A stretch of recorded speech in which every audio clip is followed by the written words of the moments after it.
नमस्कार दोस्तों, जय हिंद, वंदे मातरम। स्वागत करते हैं दोस्तों शिक्षा जगत के चैनल, आपके channel YouTube channel Jaiswal coaching centre पर। दोस्तों मैं आपके साथ जायसवाल सर।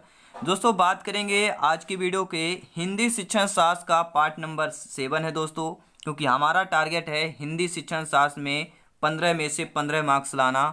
और आपको पता है हिंदी शिक्षण शास्त्र, हिंदी पेडागोजी में 15 नंबर के आपकी पेडागोजी यानी शिक्षण शास्त्र पूछे जाते हैं और 15 में से आपके गद्य और पद प्रश्न आते हैं। तो यह पार्ट नंबर 7 है दोस्तों, और साथ ही साथ फ्री नोट्स एवं पीडीएफ फाइल भी आपको प्रोवाइड करवा दी जा रही है। टेलीग्राम में ज़रूर ज्वाइन करें और इसकी पिछली वीडियो क्लासेस देखना है, यहाँ पे लिंक मिलेगा तो आप लोग देख सकते हैं। तो दोस्तों आइए शुरू करते हैं। स्क्रीन पर प्रश्न आ चुका है। मेरे प्यारे मित्र शिक्षक बंधु एक बार वीडियो को दिल से लाइक कर देंगे। शुरुआत करते हैं दोस्तों। आज के वीडियो की 7th नंबर क्लास का पहला क्वेश्चन है, विकास ने अपने क्षेत्र में आयोजित रंगारंग कार्यक्रम के विषय में मित्रों को सुनाया। इस स्थिति में वह किस कौशल का प्रयोग कर रहा है? मान लीजिए विकास ने, कोई छात्र है विकास, वह अपने क्षेत्र में आयोजित रंगारंग कार्यक्रम के विषय में क्या है, मित्रों को सुनाया है। तो इस स्थिति में जो है वह किस कौशल का प्रयोग कर रहा है? भाषण कौशल, लेखन कौशल, वाचन कौशल, श्रवण कौशल। अब दोस्तों वह क्या है, सुना रहा है। जब वह सुना रहा है तो क्या हो जाएगा, सुनाएगा तो बोलेगा, यानी क्या हो जाएगा, वाचन कौशल का प्रयोग कर रहा है, यानी सी ऑप्शन आपका सही हो जाएगा। दोस्तों शिक्षण शास्त्र बहुत ही सिंपल होती है, समझने वाली बात है। ठहराव के साथ आप समझेंगे तो जरूर आपके समझ में आएगी और आपके अधिकतर नंबर्स आपके आएंगे। प्रश्न है, ध्वनियों के विभेदीकरण में सहायक है। जो ध्वनियाँ होती हैं उनके विभेदीकरण में क्या सहायक है? श्रवण कौशल, भाषण, वाद विवाद करना, वाचन कौशल। तो ध्वनियों के विभेदीकरण में सहायक है दोस्तों, वह हो जाएगा श्रवण कौशल। जी हाँ, ध्वनियों की जो ध्वनियाँ होती हैं, ध्वनियाँ किसे को, जो भी बोल चाल होती है वर्ण, वह आपके ध्वनियाँ या ध्वनियों के समूह को ही तो संधि कहते हैं। ध्वनि या वर्णों के समूह को संधि कहते हैं। तो यही पर ध्वनियों के विभेदीकरण में जो सहायक है वह आपका श्रवण कौशल है। और अगला प्रश्न है दोस्तों, भाषा के प्राथमिक कौशल है। दोस्तों ये सभी शिक्षण शास्त्र पेडागोजी के क्वेश्चन आपके सिलेबस के आधार पर है। आप अपना सिलेबस जरूर एक बार चेक कीजिए, फिर आप क्वेश्चन पे देखेंगे आपके सिलेबस के आधार पर प्रश्न है। और आपके इन प्रश्नों में जो भी 8 से 10 साल पहले जो एग्जाम में आए हुए प्रश्न हैं उनको ध्यान में रखते हुए आपके जो नेक्स्ट लेवल है प्रिपरेशन की तैयारी की जा रही है, इस एग्जाम की तैयारी करवाई जा रही है। तो सभी मित्रों को जय हिंद, वंदे मातरम। आप सभी मित्रों का शिक्षक भर्ती के चैनल, शिक्षकों का चैनल, शिक्षकों का परिवार जायसवाल कोचिंग सेंटर पे सभी का स्वागत, अभिनंदन करते हैं। प्रश्न यह दोस्तों कि भाषा के प्राथमिक कौशल है। जो भाषा की प्राथमिक कौशल कौन है? कौशल भी होता है प्राथमिक, द्वितीयक, तृतीयक कौशल होते हैं, लेकिन भाषा का जो प्राथमिक यानी पहला कौशल कौन सा है? वाचन और लेखन है, श्रवण लेखन है, श्रवण वाचन है, श्रवण और पठन है। तो भाषा के प्राथमिक कौशल कौन सा कहलाता है? श्रवण और वाचन, सुनना और बोलना, ये कौशल भाषा के प्राथमिक कौशल कहलाते हैं दोस्तों। ये इंपॉर्टेंट सभी प्रश्न हैं और सभी आपके कंसेप्ट और सिलेबस के आधार पर है। प्रश्न है, भाषाई विकास को प्रभावित नहीं करता है। दोस्तों जो भाषाई विकास है उसको प्रभावित नहीं करता है।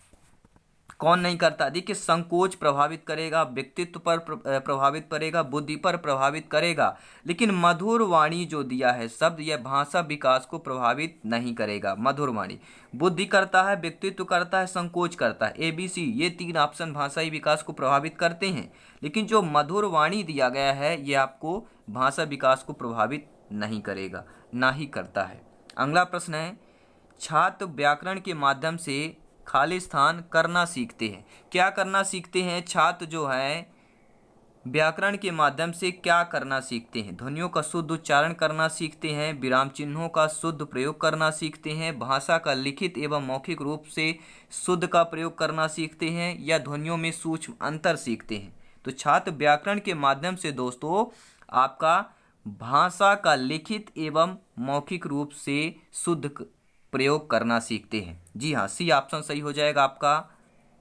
नेक्स्ट क्वेश्चन आइए देख लेते हैं। अगला प्रश्न है, हिंदी पेडागोजी का प्रश्न है कि आगमन विधि द्वारा व्याकरण पढ़ाने में कौन सा या कौन से शिक्षण सूत्र कार्य करता है या करते हैं? आगमन विधि द्वारा व्याकरण पढ़ाने में, ये शिक्षक के लिए है, पेडागॉजी ज़्यादातर शिक्षकों के लिए प्रश्न है कि आगमन विधि द्वारा व्याकरण पढ़ाने में कौन सा या कौन से शिक्षण सूत्रकार करता या करते हैं। तो आगमन विधि में ध्यान देना है।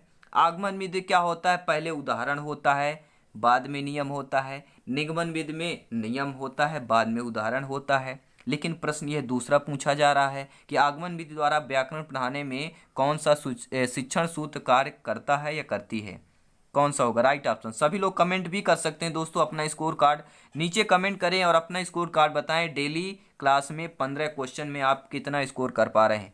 बेहतर प्रिपरेशन यहाँ पे होगी दोस्तों, और आपका जो लेवल है वो हाई जाएगा जब आप लोग यहाँ पे कमेंट करते हैं। तो राइट आंसर होगा मूर्त से अमूर्त होगा, क्योंकि आगमन विधि है, और ज्ञात से अज्ञात की ओर होगा। जी हाँ, यानी कि डी ऑप्शन सही होगा। पहला मूर्त से अमूर्त और ज्ञात से अज्ञात। आगमन विधि द्वारा व्याकरण पढ़ाने में शिक्षण सूत्र कार्य करता है, मूर्त से अमूर्त की ओर कार्य करता है और ज्ञात से अज्ञात की ओर, यानी डी ऑप्शन सही हो जाएगा। ए और सी आपका तीनों है। तो ऐसे भी प्रश्न आपके एग्जाम में पूछे जाएंगे। प्रश्न है, भाषा की शिक्षिका होने के नाते, यानी अगर आप भाषा की शिक्षिका हैं तो व्याकरण पढ़ाते हुए आपका उद्देश्य क्या होगा। सभी मेरे प्यारे शिक्षिका बहनों को ये क्वेश्चन है, गृहिणी का क्वेश्चन है कि आप अगर भाषा की शिक्षिका हैं, इसके होने के नाते व्याकरण पढ़ाते हुए आपका उद्देश्य होगा क्या। उद्देश्य होना चाहिए, आपका उद्देश्य होना चाहिए भाषा का शुद्ध प्रयोग करना सिखाना। जी हाँ, अगर आप भाषा की शिक्षिका हैं तो व्याकरण पढ़ाते समय आपका यही उद्देश्य होना चाहिए कि भाषा का शुद्ध प्रयोग करना सिखाना। किनको, बच्चों को सिखाना। अगला प्रश्न है, निगमन विधि है, बहुत अच्छा प्रश्न है। निगमन विधि है नियम बताकर उदाहरण देना, उदाहरण देकर नियम समझाना, भाषा का अनुकरण करने की विधि, या बिना उदाहरण दिए भाषा सिखाना। तो निगमन विधि कैसी है, सभी मेरे प्यारे मित्र शिक्षक बंधु, मेरे भाई बहन गृहिणी, सभी एक बार तहे दिल से कमेंट करेंगे। जी हाँ, दिल से कमेंट करेंगे, दिल से वीडियो को लाइक करेंगे। जो निगमन विधि होती है वह नियम बताकर उदाहरण देती है। मैंने बताया ना, नी से निगमन, नी से नियम। निगमन विधि पहले नियम बताकर ही उदाहरण, पहले नियम पेश करेंगे बाद में यहाँ पे उदाहरण दिया जाता है, यही आपका निगमन विधि है। अगला प्रश्न है, 5वीं कक्षा की अध्यापिका छात्रों को व्याकरण पढ़ाने के लिए प्रसिद्ध लेखकों की पुस्तकें पढ़ाती है। क्या है, 5वीं कक्षा की अध्यापिका हैं जो छात्रों को व्याकरण पढ़ाने के लिए एक प्रसिद्ध लेखक की पुस्तक पढ़ाती हैं। वह व्याकरण पढ़ाने के लिए किस विधि का प्रयोग कर रही हैं। अब ध्यान दीजिएगा, व्याकरण तो पढ़ा रही हैं अध्यापिका, लेकिन एक प्रसिद्ध लेखक की पुस्तकें पढ़ाती हैं, और वह व्याकरण पढ़ाने के लिए किस विधि का प्रयोग कर रही हैं। आगमन विधि, भाषा संसर्ग विधि, समवाय विधि, सह संबंध विधि। तो राइट ऑप्शन हो जाएगा भाषा संसर्ग विधि, क्योंकि 5वीं कक्षा की अध्यापिका छात्रों को व्याकरण तो पढ़ा रही हैं, लेकिन पढ़ाने के लिए प्रसिद्ध लेखक की पुस्तकें पढ़ाती हैं, तो यह आपका भाषा संसर्ग विधि का प्रयोग कर रही हैं। सभी लोग समझ गए होंगे। अगला प्रश्न आइए देख लेते हैं, और अगला प्रश्न स्क्रीन पर है। प्रश्न पूछा जा रहा है दोस्तों, व्याकरण पढ़ाते हुए शिक्षक का उद्देश्य नहीं होता है। यह आपका निगेटिव प्रश्न आ गया। ज़्यादातर क्वेश्चन यही आएगा कि व्याकरण पढ़ाते हुए शिक्षक का उद्देश्य क्या होगा, लेकिन यहाँ पर आपका निगेटिव क्वेश्चन आएगा, यानी 3 में से एक ऑप्शन चूज करेंगे या करना होगा आप लोगों को, जो निगेटिव प्रश्न होगा, और ऐसे प्रश्न कठिन प्रश्न होते हैं। आइए देखते हैं क्या सही आंसर है इसका। देखिए, छात्र भाषिक संरचनाओं का ज्ञान प्राप्त कर सकें, ये शिक्षक का उद्देश्य होता है। छात्र शुद्ध रूप एवं अशुद्ध भाषा में अंतर कर सकें, ये भी शिक्षक का उद्देश्य होता है। और छात्र शुद्ध उच्चारण कर सकें, ये भी शिक्षक का उद्देश्य होता है। लेकिन जो सी ऑप्शन है, छात्र केवल शुद्ध लेखन कर सकें, यह व्याकरण पढ़ाते हुए शिक्षक का उद्देश्य नहीं होगा। केवल जो शब्द आ गया यही समझ लीजिए, आपका पेडागॉजी में निगेटिविटी आ गई, यानी निगेटिव प्रश्न आ गया। केवल शब्द, तो केवल लिखना नहीं, यहाँ पे शब्द छात्र शुद्ध उच्चारण कर सकें, छात्र भाषिक संरचनाओं का ज्ञान प्राप्त कर सकें, छात्र शुद्ध और अशुद्ध में अंतर कर सकें, ये होता है व्याकरण पढ़ाते हुए शिक्षक का उद्देश्य। तो सी ऑप्शन हो जाएगा according two questions. Next question देख लेते हैं। अगला प्रश्न स्क्रीन पर है, मुहावरे और लोकोक्तियों का प्रयोग करना। जो मुहावरे हैं और लोकोक्तियां हैं, इनका प्रयोग करना व्याकरण का प्रमुख इस हिस्सा है। हिंदी भाषा शिक्षण का सबसे महत्वपूर्ण उद्देश्य है। भाषिक अभिव्यक्ति को प्रभावी बनाता है या केवल गद्य पाठों के अभ्यासों का हिस्सा है। तो दोस्तों जो मुहावरे और लोकोक्तियां हैं इनका प्रयोग करना है आपका भाषिक अभिव्यक्ति को प्रभावी बनाता है। सी ऑप्शन यहाँ पे सही हो जाएगा। और अगला प्रश्न स्क्रीन पर है। मेरे प्यारे मित्र शिक्षक बंधु एक बार वीडियो को दिल से लाइक करेंगे और वीडियो को अंत तक देख के जाइए और ये 15 प्रश्न देख कर जाइए, समझ के जाइए, ताकि आप लोग बेहतर स्कोर कर सकें। और जितनी क्लासेज है आप वाकई में दिल से पढ़ते हैं, पूरी क्लास अटेंड करते हैं दोस्तों, दिल से ये दुआ है, समझ लीजिए आप लोग टॉप रैंक हासिल करेंगे। ये समझ लीजिएगा टॉप रैंक हासिल करेंगे। क्लास आपको छोड़ना नहीं है, एग्जाम तक केवल क्लास लेते रहना है, प्रैक्टिस करते रहना है, आप नंबर 1 होंगे। जी हाँ, जो भैया लगातार करेगा वो नंबर 1 होगा। आपने कहावत बड़ी सुनी होगी, रसरी आवे जातते सिल पर परत निशान। ये बहुत ही जब जितना ज़्यादा मेहनत करेंगे, प्रैक्टिस करेंगे, उतना ही अच्छा होगा। प्रश्न है व्याकरण शिक्षण के संदर्भ में कौन सा कथन सही है। तो व्याकरण शिक्षण के संदर्भ में जो कथन सही है आपका, व्याकरण शिक्षण अत्यंत आवश्यक है। डी ऑप्शन आपका कथन सही है। ABC आप वीडियो पहुंच कर पढ़ सकते हैं, ये आपके कथन सही नहीं है।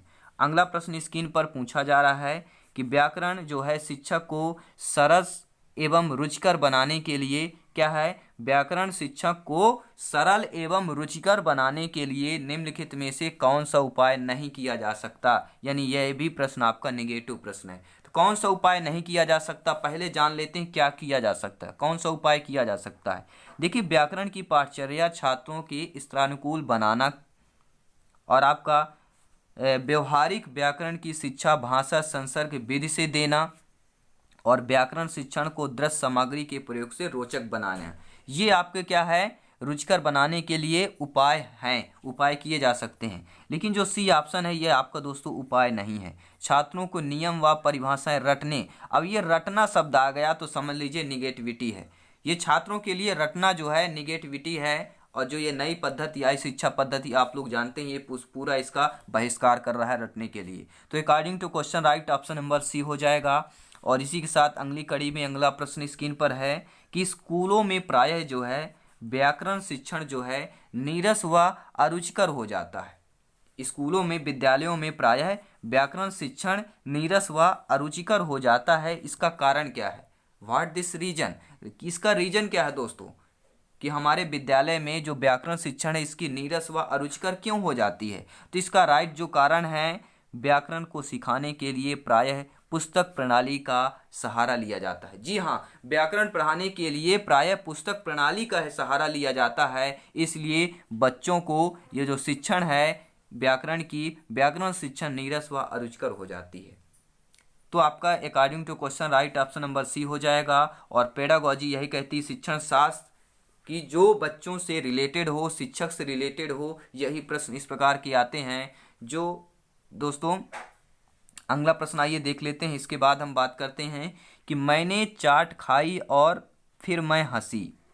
प्रश्न ध्यानपूर्वक देखिएगा, पेडागॉजी का क्वेश्चन है, ना ही कोई ये ग्रामर का कोर्स नहीं है, ना ही कंसेप्ट चल रहा है, ये आपका पेडागॉजी यानी शिक्षण शास्त्र का कंसेप्ट है।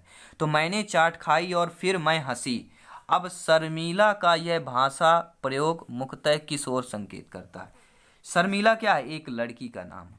तो यह शर्मिला का यह जो भाषा है, शर्मिला ने बोली कि मैंने चाट खाई और फिर हंसी, जो यह भाषा है मुख्यतः किस ओर संकेत करता है। बहुत अच्छा प्रश्न है, प्यारा सा प्रश्न है, सभी लोग ध्यानपूर्वक सुनेगा, आंसर सुनकर जाइए।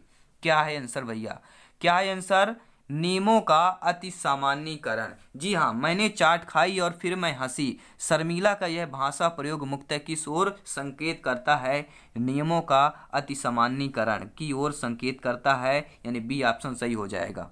क्या हो जाएगा, बी ऑप्शन सही हो जाएगा। बहुत ही बेस्ट रहे 15 प्रश्न आपके हिंदी शिक्षण शास्त्र के। दोस्तों कैसे लगे फीडबैक में नीचे कमेंट बॉक्स में जरूर बताइए। और ऐसे ही क्लासेज और इसके बेस्ट क्लासेज देखने के लिए आज ही हमारे चैनल शिक्षा जगत के channel YouTube channel Jaiswal coaching centre को ज्वाइन कीजिए, बेल आइकन प्रेस कीजिए और साथ ही साथ सभी दोस्तों में शेयर कीजिए कि ये है असली आपका जो आपके एग्जाम पैटर्न पर क्वेश्चन कराते हैं। हम इधर उधर के प्रश्न नहीं करवाते दोस्तों, जो मेन फोकस है, जो क्वेश्चन आने हैं, जिन कंसेप्ट से क्वेश्चन आने हैं वो कंसेप्ट हम कराते हैं दोस्तों। तो दोस्तों मैं विजय जायसवाल सर आपके अपने YouTube channel Jaiswal coaching centre पर स्वागत अभिनंदन है सभी मित्रों का, सभी शिक्षक बंधुओं का। दोस्तों मिलते हैं नेक्स्ट क्लास में। आज की क्लास यहीं पर समाप्त करते हैं और नेक्स्ट क्लास जो होगी उसको जरूर ज्वाइन करें। आपकी अगली क्लास जो होगी बाल विकास की होगी। और दोस्तों मैं अपने आप को मोटिवेट रखता हूं और अपने से जुड़े हुए सभी भाई बहन मेरे प्यारे शिक्षक बंधुओं को भी मोटिवेट करने की कोशिश करता हूं कि हर सपने को अपने सांसों में रखो, हर मंजिल को अपनी बाहों में रखो, हर जीत आपकी है, बस अपने लक्ष्य को अपनी निगाहों में रखो। जय हिंद, वंदे मातरम दोस्तों, धन्यवाद सभी का।